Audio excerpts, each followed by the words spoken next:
Good evening, and welcome to Riderpiece Theater. Me, Alistair Dayhawk. Tonight, I'm proud to present a punk and a jack. Well, in this case, Kamen Rider Geats, episode 5. I have to say, this episode was a great episode. I enjoyed it. And I am starting to like PunkJack. And we don't know the extent of how long PunkJack is going to be in the show. I assume that he's going to stay for one more episode, and I believe he will be gone. However, if his popularity has indeed rose since this episode, I mean, if the fans want him back, I'm sure the writers will respond in kind. Now, my first question to you guys, well, two questions. One, do you want him back? And two, if they decide to permanently add PunkJack to the ranks, is he going to die on Christmas Day? Will Yuya, will decide that, yeah, PunkJack is gonna die on Christmas Day? You think it's gonna die? You think it's gonna happen? I don't know. Something to think about. Aside from that, let's get started, shall we? Keiwa is doing his chronicles, and there's nothing much there. Just a funny moment between him and his sister. And then we meet Michinaga, and he is talking to his co-worker Toru. And Toru is asking Michi, like, hey, like, do you have any dreams? Of course, Michinaga doesn't have any dreams. He's satisfied, that sort of thing. And I think he also mentioned that he doesn't believe in dreams, which led to Toru saying, like, everybody has dreams. My dream is to build a landmark in his hometown. And Michinaga's like, I don't think it's gonna happen because you're afraid of heights. And Toru's like, I will get over it eventually. And he was ending the conversation about his ideal world, and he mysteriously disappears. And it seems that Michinaga was daydreaming. And he goes in the back of the van, and his co-workers were calling out his name and that sort of thing, and he is in shock, I believe. And so the only thing that threw me off was the music, because after Toru disappeared, this eerie music started in the background, and to me it was misplaced. It didn't fit. Like, I didn't understand why the editors decided to edit that music in there. To me, that music was a little bit weird. Just weird placement, that sort of thing. Or just why they chose that type of music. Anyways, we head into the first scene. Well, after the opening credits. You see Ace and these group of people, and it looks like Ace is a part of this home improvement TV show. And what it looks like, they're gonna remodel one of Ace's houses. And here comes the van, and some construction workers comes out, and guess who was a part of that group? You have Michinaga and Ace notices him, and that awkward exchange happened. Michinaga's like, "What are you doing here?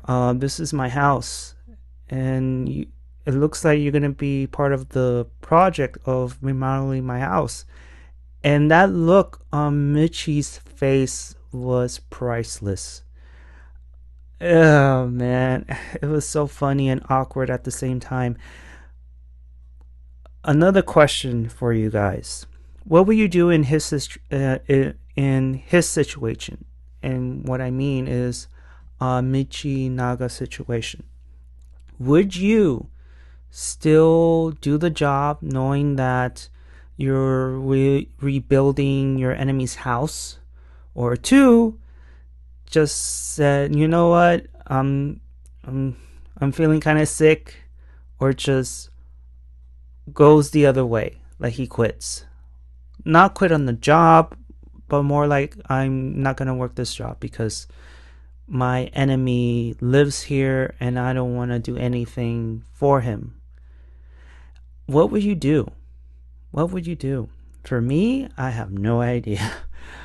So that awkward exchange happened, and it makes matters worse. They have their heated conversation. Ace is throwing digs at him, still comparing Michi to a bull. And I remember asking him, he was like, "Why are you so angry? Is it because I'm wearing all red or something?" And Michi Naga was like, "Don't treat me like a bull or something." And it was a moment right there and then, like, is he gonna punch him in the face? Because I would. I would. And mind you guys, this is Squidward and Squilliam in real time. This is how much Michi despises Ace. And Ace is very difficult to read. I cannot tell if he is doing this because he likes him, or he's just doing it just because. Because to me, so far, Ace, even after his speeches, and I feel like he's in it for himself, and he is a douche. But in any case, they looked like they were about to fight until a call came in from the Temple of Desire, and it looks like round 3 is about to begin. And not before Ace is throwing more barbs at Michi, and yeah, it's just, oh man. And further down into the episode, we head to the Temple of Desire, and Tsumori is announcing round 3, where these what's it called, Trump Squidwards are attacking couples, and it's their job, in order to win this match, the riders will have to team up, and the team with the lowest scores will lose. So it's going to be a double elimination. And so they don't pick their teams. It's due by lottery. So Ace goes first, and the teams, well, before that, Mary is the only one without a partner, because, as you know, the evil bear known as Monokuma, as I like to name him as, he is eliminated. So the team is out of balance. So Tsumori said that you're going to have a partner, and his name is PunkJack. And PunkJack comes in, does not talk, and wants to keep his identity private. So Ace is with Neon, Michinaga is with Kewa, and of course Mary is with PunkJack. So they head back to town. They picked up their treasure boxes, and Michinaga notices that this is the third time Keiwa has gotten the booster buckle. And here's the thing, and I believe Ace noticed this as well. This is the third time, and I believe that Keiwa has a luck ability. He has good luck. And it's going to be confirmed if he gets it the fourth time. And if he gets it the fourth time, then we will know that he is definitely has a secret ability, which is, Lady Luck. So, but Keiwa assumed that, well, I haven't used it yet, so that's why it keeps coming back to me. Maybe it's true, but I don't think it's true. What do you guys think? Do you think Keiwa has the Lady Luck ability, or you think that just because he hasn't used it yet, it means that he will keep getting it until he uses it? And so they pick up their boxes, and the Squidwards attacked. However, every time they try to defeat them, they get revived, and Ace notices something, and so the riders retreat, and Keiwa and Michinaga have a scene together. He is trying to get to know him, and he notices that even though he has the Magnum buckle, he likes to use his fists. He likes to, how you say it, he is more like a brawler than a shooter. He misses, and Michinaga confirms that, yeah, I like to brawl. I like to use my fists. I'm not, quote unquote, an archer and anything else. And he misses his zombie buckle. And so Keiwa, knowing his personality, he wants to help people. So he takes the Magnum booster, goes to Ace and Neon, and offers a trade. He wants to trade the Magnum buckle for the zombie. However, Neon steps in and said, you know what? We could give you the zombie. However, it's not just for the Magnum booster. She wants the booster. So the deal is to trade the Magnum and the booster buckle in exchange for the zombie. He makes the trade, and Michi is upset. Because for one thing, he is upset about is that you gave that booster for free. And another thing that pissed him off was that, he doesn't want anybody to help him. Nobody. And Keiwa confronts him about it, why are you treating, I'm trying to help you. I'm trying to be friends with you. Why do you see everybody as an enemy? And of course, it's none of his business. He takes the zombie buckle and just dashes off. He has his, mini fist fit, whatever. And poor Keiwa, he's just he's trying to be useful. He wants to get to know him since they're going to be partners for how long this round is going to be. But, yeah. I mean, I wish Keiwa wouldn't have traded the booster, but with the luck he has, he knows that he's going to come back to him. So we get into this next scene where we get into this flashback where apparently Toru participated in the tournament. Not only that, he was the original owner of the zombie buckle. And you see him get killed by two Yamatos, all the while these riders, three of them, didn't do anything to help him, and they laughed. And one of them was Ace. But you see Ace fighting one of the Squidwards. So there was nothing much he could have done. Was he laughing while he was fighting that monster? I don't think so. But Michi assumes that he was among the three who was laughing at his pain and, of course, Toru's death.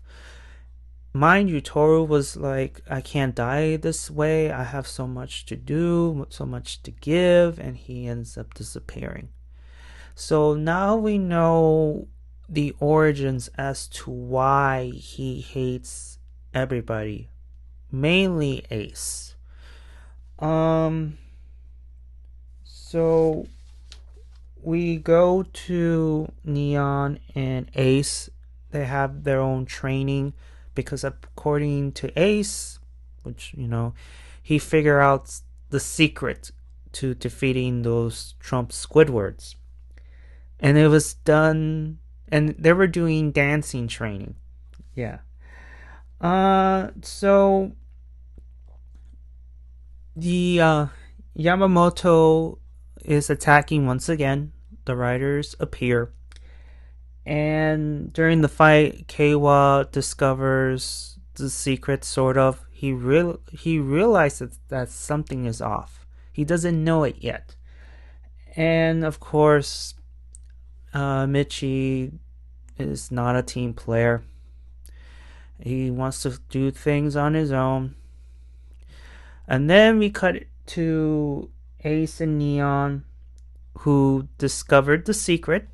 And the secret is, in order to defeat the Trump Squidwards, they need to defeat both of them of the same suit at the same time. And then here comes the awesome fight. And I have to say, the suit actors, mainly the suit actors for Neon and for Geats, especially Geats, they were having fun. And Geats, like with the awesome flips and the upside down trick and all these things. I mean, it was pretty cool, and you can tell that he was having fun. And so that was an awesome fight, and kudos to the suit actors. They did an awesome job. And they defeated their pairs. And they're in the lead with 200 points. So the round has been put on hold because 6 of the monsters escaped. So right now the riders are on standby. All the while in the waiting lounge, Ace and Michinaga having their usual heated spats, and then this awesome scene between PunkJack and Mary. It was great. I think this is the scene where his popularity rose, and so Mary was upset because he feels that he doesn't have a good partner, and he punched him on the chest, like on the side of his chest, and all of a sudden PunkJack in response punches him on the side of the neck, and that was like the funniest take ever, in my opinion. I was laughing so hard. Um, yeah, I mean, this is the scene that PunkJack laid his mark. And again, going back to my question, after this, do you think that he is gonna stay permanently, or after the next episode he's gonna be gone? Yeah, I wonder. I want him to stay. I really do, but I'm not completely sure. Um, so PunkJack knocks Mary out. And then let me see. Yes. Um, and then of course Michi and Ace is throwing barbs at each other, and then Mary came to, and he was offered a special ticket where he's gonna buy it, of course. Um, he can use the ticket to get new partners. Um, he has to buy it first, of course. Um, so it's his choice whether he uses his desired money to buy it and use it or not. If he does use it, the points that the group has currently is not going to be affected. You still keep your points. And then Michi Naga was again having a hissy fit.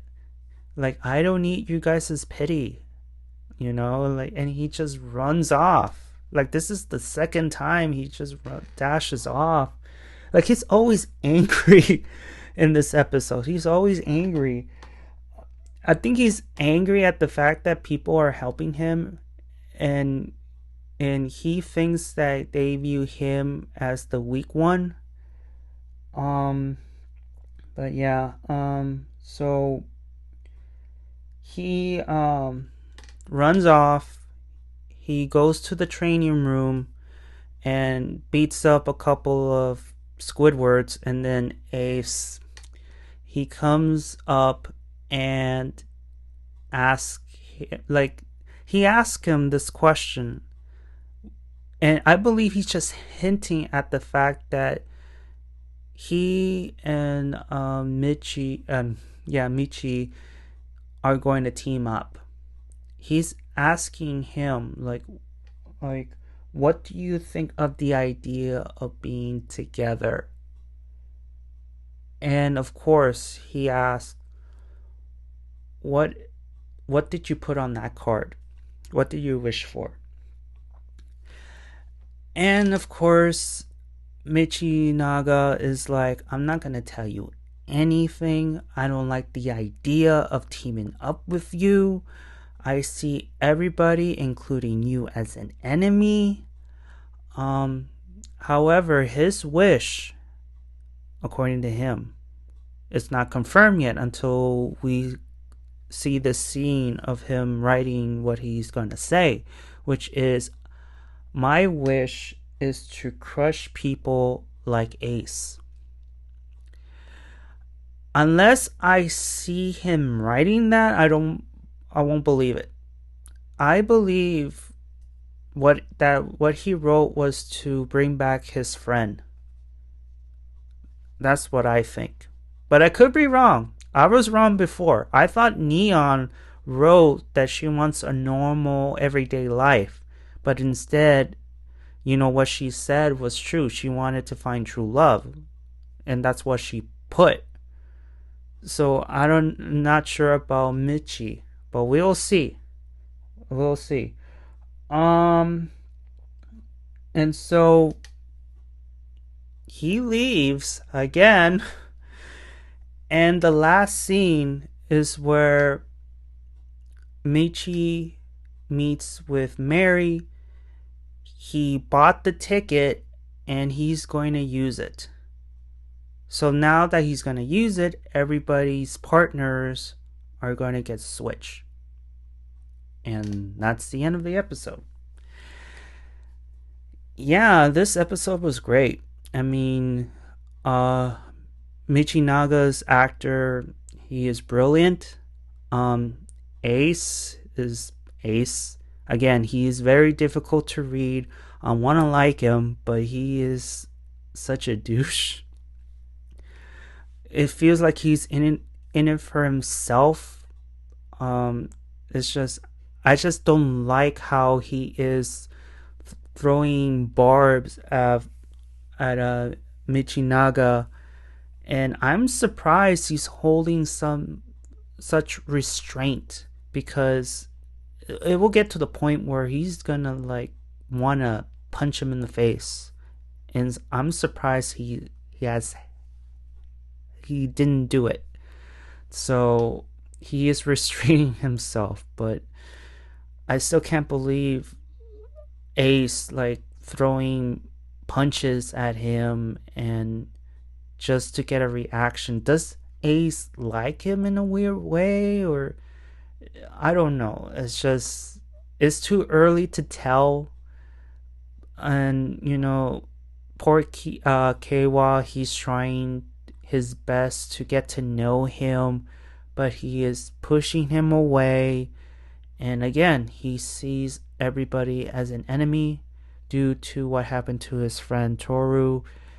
And until Ace is able to talk to him about what happened that night, I mean, it's up to Michi to actually listen and maybe accept what happened, but we will never know. It's too early. It's too early.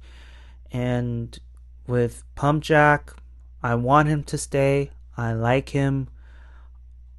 It's just, is he only here for 2 episodes, or he's gonna stay a little bit longer? And will he stay past Christmas? Because Christmas, more specifically to a writer that we all know, tends to kill out a major player in the game. So we don't know who it is yet. It's too early. But if PunkJack decides to stay, it better not be him. That's all I'm going to say. Lastly, there's another question I wanted to ask you guys. If your partner is PunkJack, how would you work with him knowing that he won't talk? I'm not saying that he's a mute, but he refuses to talk. How would you win with a partner like that?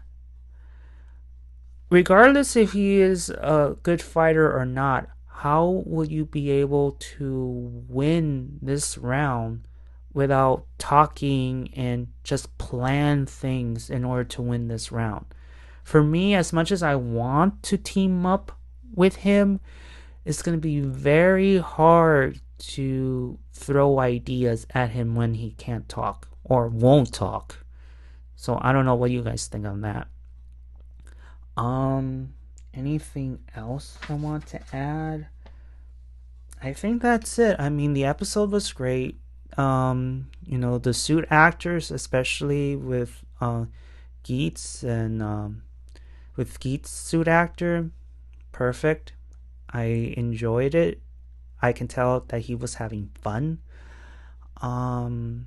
We get to know a little bit of Michinaga's, history a little bit as to why he hates the writers.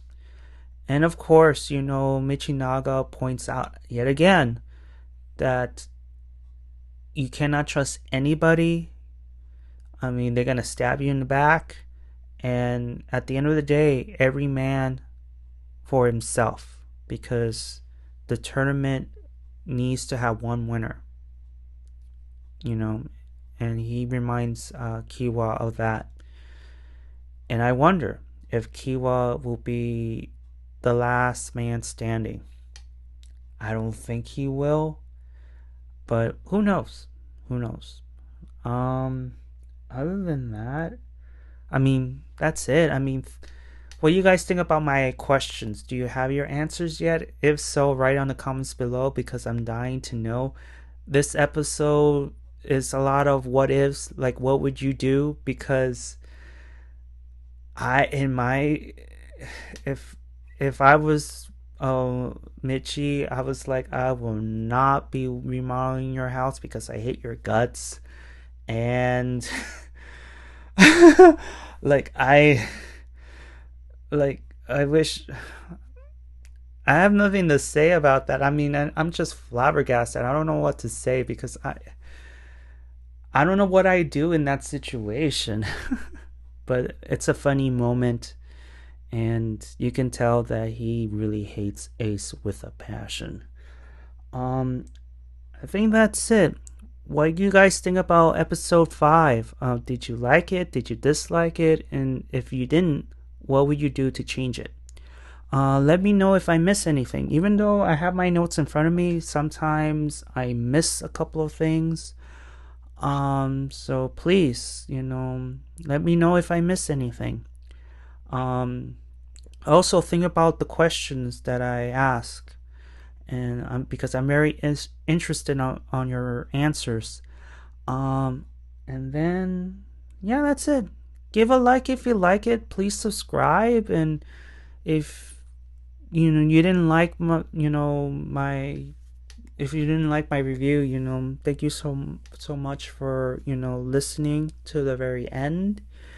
And overall, just thank you so much for listening, and I'll see you next time. All right, guys, I'll see you all on the other side of oblivion. Johnny.